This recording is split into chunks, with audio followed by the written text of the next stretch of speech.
इसके एग्जाम्पल हो जाएंगे, ये नीट के अंदर पूछे जाते हैं एग्जाम्पल। ठीक है, तो ध्यान रखना। याद कैसे करोगे, याद करना पीजीटी, पीजीटी, पीजीटी टीचर होता है ना, पीजीटी। पी मतलब पोटैटो, जी मतलब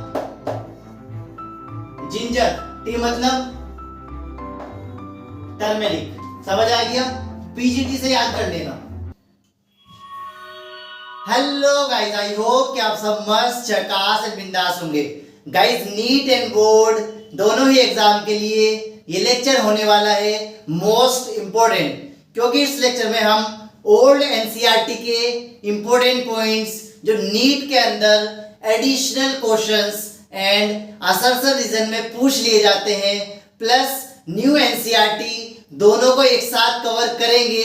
तो आज के हमारे टॉपिक्स होंगे मॉर्फोलॉजी ऑफ फ्लावरिंग प्लांट से stem definition, function and modification of stem.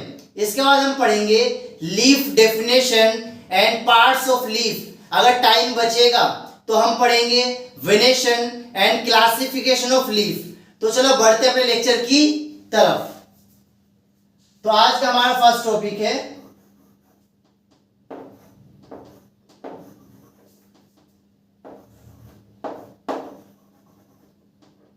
Stem.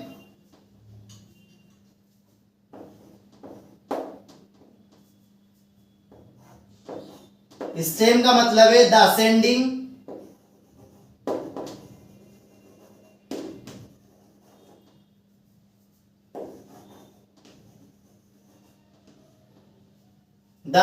Part of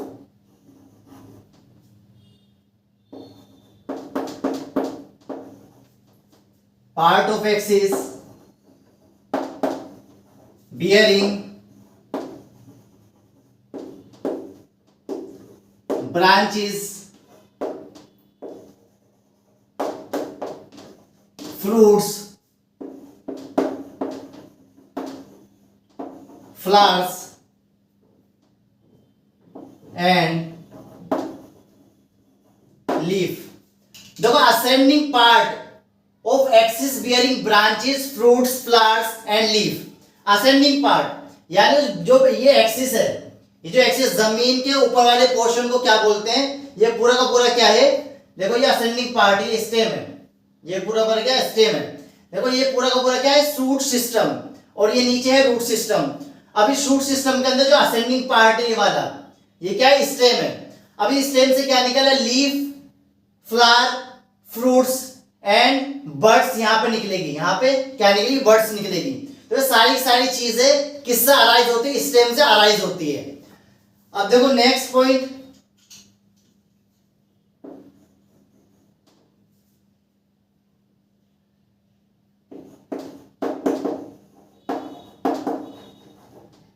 directly developed from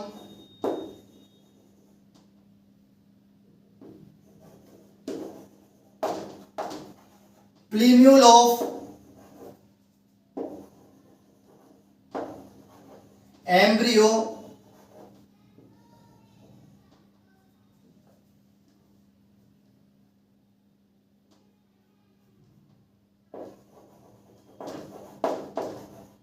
developing seed।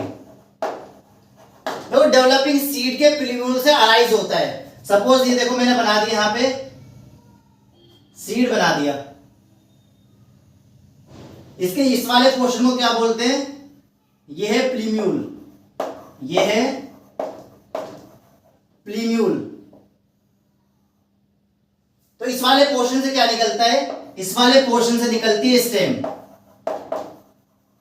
ठीक है, और ये नीट के अंदर ये पूछ सकता है। ठीक है, स्टेम कहां से अराइज होती है, प्लूम्यूल से स्टेम अराइज होती है। किससे, प्लूम्यूल पोर्शन से स्टेम अराइज होती है। जो डेवलपिंग सीड होता है, डेवलपिंग सीड के अंदर जो एम्ब्रियो उसके प्लूम्यूल से अराइज होती है स्टेम। समझ आया। देखो नेक्स्ट,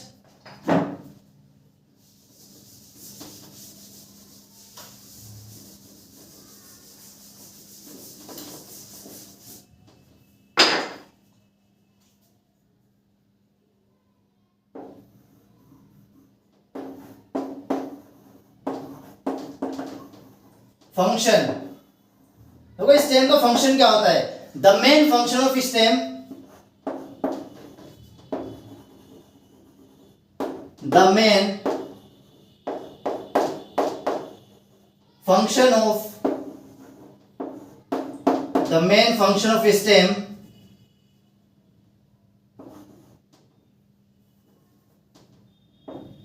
are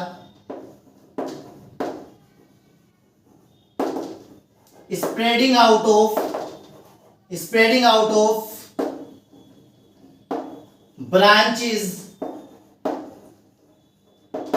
bearing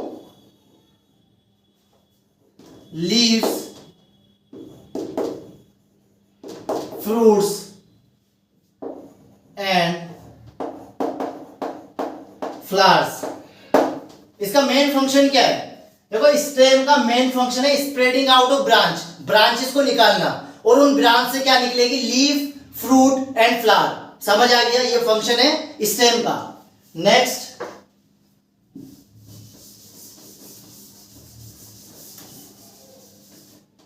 अब हम बात करेंगे मॉडिफिकेशन ऑफ स्टेम। अब हम बात करेंगे मॉडिफिकेशन। अब हम स्टेम की मॉडिफिकेशन की बात करेंगे। जो स्टेम है, स्टेम अपने आप को मॉडिफाई कर लेती है। बहुत सारी स्टेम्स क्या होती है? अपने आप को मॉडिफाई कर लेती है। कुछ स्टेम्स अपने आप को मॉडिफाई कर लेती है फूड स्टोरेज के लिए, कुछ मॉडिफाई कर लेती है सपोर्ट के लिए, कुछ मॉडिफाई कर लेती है प्रोटेक्शन के लिए, और कुछ वेजिटेटिव प्रोपिगेशन करती है। समझ आया? स्टेम अपने आप को अलग अलग तरीके से मॉडिफाई कर लेती है according to the environment and function.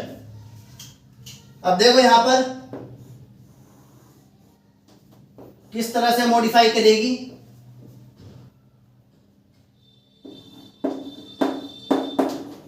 For the storage of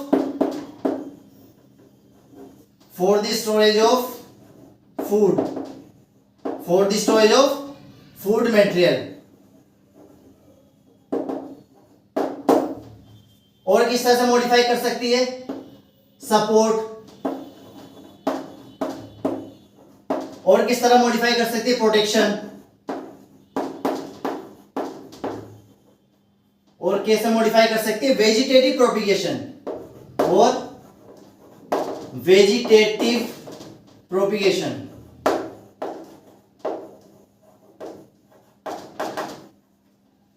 अब देखो मैंने यहां पे फर्स्ट क्या लिखा है? For the storage of food material. अब कौन कौन सी स्टेम है जो फूड मटेरियल यानी कि अपने अंदर फूड को स्टोर करेगी, फूड को रिजर्व कर लेगी? इसके एग्जांपल हो जाएंगे, ये नीट के अंदर पूछे जाते हैं एग्जांपल। ठीक है, तो ध्यान रखना। याद कैसे करोगे? याद करना पीजीटी, पीजीटी टीचर होता है ना, पीजीटी।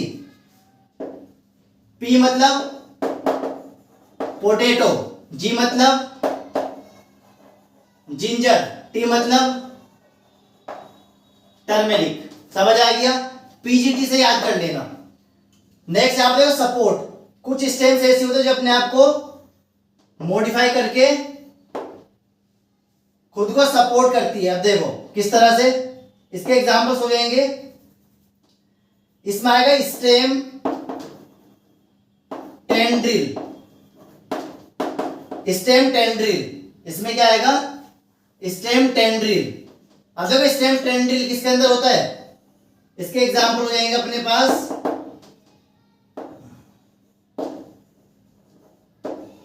ग्रेप्स वाइन, अंगूर की बेल। दूसरा एग्जांपल हो जाएगा गोट्स। अब गोट्स में क्या क्या आता है? गोट्स में आएगा cucumber, pumpkin, cucumber and pumpkin. अब देखो प्रोटेक्शन। स्टेम अपने आप को मॉडिफाई कर लेते प्रोटेक्शन के पॉइंट ऑफ व्यू से, जैसे कि स्टेम स्पाइन, काट में मॉडिफाई कर लेगी। किसके अंदर होता है? इसमें इसके एग्जांपल हो जाएंगे अपने पास सिट्रस एंड बुगिनवेलिया, सिट्रस एंड बुगिनवेलिया। अब देखो वेजिटेटिव प्रोपिगेशन। अब वेजिटेटिव प्रोपिगेशन क्या होता है? देखो ये प्लांट है, ये स्टेम। अब ये स्टेम क्या होगा, ब्रेक हो गई, स्टेम यहां पर ब्रेक हो गई। ब्रेक होने के बाद जमीन पे गिरेगी, ये स्टेम यहां पे जमीन के ऊपर गिर गई। अभी यहां पर डिग्रेड होगी, जो भी बैक्टीरिया वगैरह होंगे इसे डिग्रेड करेंगे। डिग्रेड करने के बाद यहां से क्या होगा, नया प्लांट बनेगा। यहां से क्या होगा, ये क्या है, न्यू प्लांट। यहां पे क्या बन गया, यहां पे न्यू प्लांट। समझ आया? तो इसे हम बोलते हैं वेजिटेटिव प्रोपिगेशन। वेजिटेटिव प्रोपिगेशन का मतलब होता है development of new plant from any part of the plant. Plant के किसी भी डिग्रेड पार्ट से नए प्लांट का अराइज होना क्या कहलाता है, वेजिटेटिव प्रोपिगेशन। समझ आया? अब देखो स्टेम अपने आप को मॉडिफाई कर लेती है। फूड स्टोरेज के लिए कौन कौन सी एग्जांपल हो जाएगा अपने पास, पीजीटी, पोटैटो, जिंजर, टर्मेरिक, ये सारे क्या है, ये सारे क्या है, स्टेम है। ये सारे क्या है, स्टेम की मॉडिफिकेशन है। अब देखो टेंड्रिल की फॉर्म में भी अपने आप को मॉडिफाई कर सकती है। एग्जांपल ग्रेप्स वाइन, अंगूर की बेल। अंगूर की बेल के साइड में देखा होगा ना, टेंड्रिल होते हैं। और यहाँ पे कुकुम्बर और पंपकिन, इसमें भी टेंड्रिल होते हैं साइड में। वो क्या करते हैं, सपोर्ट प्रोवाइड करते हैं ताकि वो गिर ना जाए। अब देखो प्रोटेक्शन के लिए स्टेम स्पाइन, जो कांटे होते हैं ना, वो प्रोटेक्ट करते हैं। देखो सिट्रस और बुगिनवेलिया, सिट्रस और बुगिनवेलिया में जो कांटे होते हैं ना, वो स्टेम की मॉडिफिकेशन होती है ताकि जो कोई जानवर उन्हें खाने के लिए आए तो उसके वो अपने आप को प्रोटेक्ट कर सके, उससे बचा सके। और वेजिटेटिव प्रोपिगेशन मैंने आप सभी को बता दिया। समझ आ गया? चलो नेक्स्ट हम बात करेंगे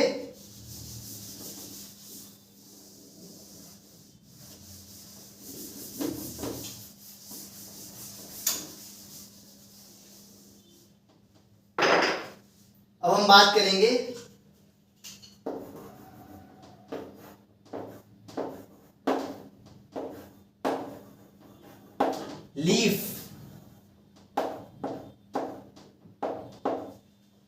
देखो लीफ का सभी को पता है, the lateral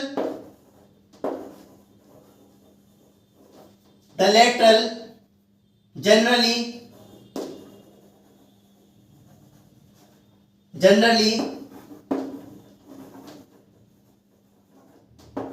flattened structure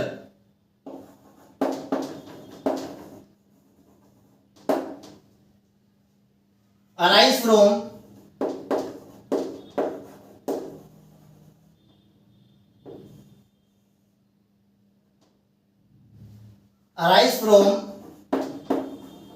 node of the stem, arise from node of the stem। Stem की नोड से अराइज होने वाले स्ट्रक्चर को क्या बोलते हैं, हम लीफ बोलते हैं। लीफ जनरली कैसे होती है, फ्लैट होती है, कागज की तरह बिल्कुल फ्लैट होती है। और कहां से अराइज होती है, लेटरल साइड से अराइज होती है। अब देखो यहां पे देखो, लीफ कहां से अराइज होती है, लेटरल साइड से अराइज हो रही है। और कैसी होती है, फ्लैट होती है। कैसी होती है, फ्लैट होती है। और जिस पोर्शन से अराइज होगी, सपोज यहां से निकल रही है, यहां से निकले तो ये क्या है, नोड है। ये क्या है, नोड है। अब देखो नोड, इंटरनोड, ये भी मैं बता देता हूं। यहां पर डिफरेंस क्या है, नोड एंड इंटरनोड। देखो इंटरनोड का मतलब क्या होता है, इसे हम बोल सकते हैं पोर्शन बिटवीन टू नोड्स।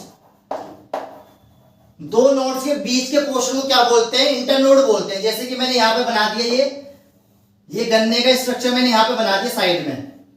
देखो सपोज यहां से लीफ राइज हो गई, यहां से क्या हुआ, लीफ राइज हो गई। इसे हम बोलेंगे नोड। ये क्या है, ये नोड है।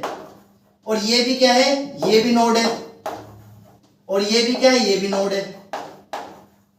ठीक है, मैंने क्या बोला, पोर्शन बिटवीन टू नोड्स। अब इन दोनों नोड्स के बीच के पोर्शन को क्या बोलते हैं, यह है इंटरनोड। ये क्या है, ये क्या है, ये इंटरनोड। ये है इंटरनोड। समझ आ गया? Portion between two nodes is called internodes. और नोड्स मैंने बता दिया, नोड्स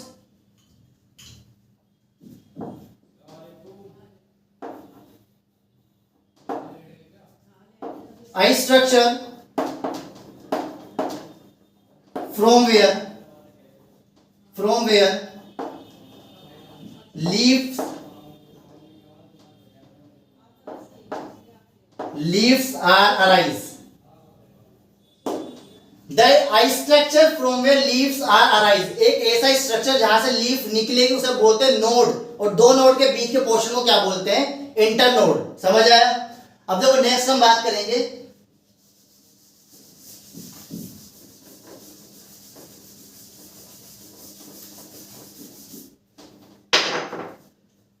नेक्स्ट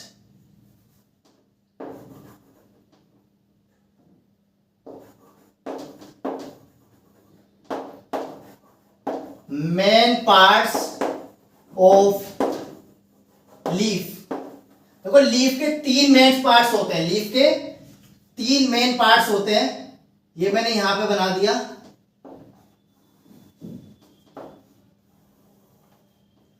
पहला होगा लीफ बेस, लीफ, पहला होगा leaf base, second petiole, third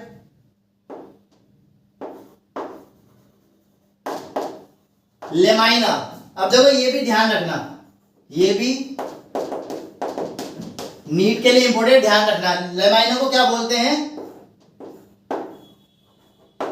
leaf blade.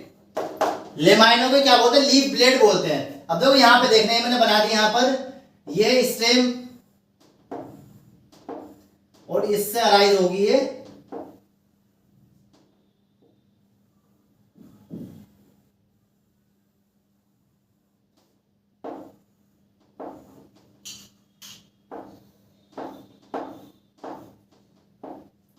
मैंने क्या बोला? Leaf base. ये क्या है? ये वाला पोर्शन जो है ना, यहां पर, ये है लीफ बेस। पेटियोल, ये जो स्ट्रक्चर है यहां पर इस तरह से दिखेगा नहीं, थोड़ा सा। अब देखो ये स्ट्रक्चर है ये वाला, ये तो लीफ बेस हो गया यहां पर, और ये है पेटियोल, और ये पूरा का पूरा स्ट्रक्चर क्या है? ये है लीफ ब्लेड और लेमाइना। समझ आ गया? इसके तीन मेन पार्ट होते हैं लीफ के, लीफ बेस, पेटियोल और लेमाइना। अब देखो एक इंपॉर्टेंट पॉइंट बता रहा हूं यहां पे नोट करके। अब देखो पुल्विनस,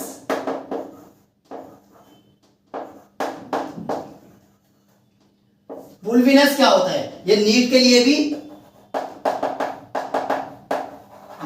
इंपॉर्टेंट है। देखो पुल्विनस क्या होता है? पुल्विनस का मतलब होता है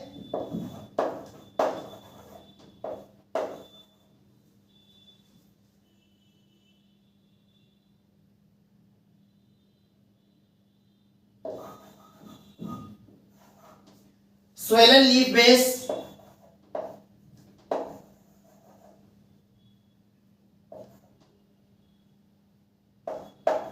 in some leguminous plant, leguminous plant. देखो कुछ लेग्यूमिनस प्लांट के अंदर, के अंदर जो लीफ बेस है, जो ये वाला स्ट्रक्चर फूल जाता है। किस तरह से? देखो यहां पर अगर मैं बनाऊं ये वाला स्ट्रक्चर ऊपर वाला, क्या होगा? ये वाला स्ट्रक्चर ऐसे फूल जाएगा इस तरह से। देखो लीफ बेस फूल गया ना, ऐसा लगता है लीफ है, इस तरह से फूल जाएगा, और आगे छोटी सी इस तरह से लीफ दिखाई देगी। यहां पे देखो ये तो है लीफ, और ये लीफ बेस, इस तरह से स्ट्रक्चर हो जाता है इसका। ये तो है लीफ और ये लीफ बेस, ये फूल गया है, तो इस तरह का स्ट्रक्चर हो जाता है। ऐसा लगता है कि लीफ बेस नहीं, ये लीफ है, लेकिन वह एक्चुअल में लीफ बेस होता है, फूल जाता है। कुछ लेग्यूमिनस प्लांट में ऐसा होता है, उसे हम बोलते हैं पुल्विनस। समझ आ गया? तो आई होप कि आप सभी को ये टॉपिक समझ आए होंगे, मजा आया होगा, इंटरेस्टिंग लगा होगा। मिल जाओ अपने नेक्स्ट लेक्चर में, इसी टॉपिक को आगे कंटिन्यू करेंगे। जब तक के लिए all the best and God bless you.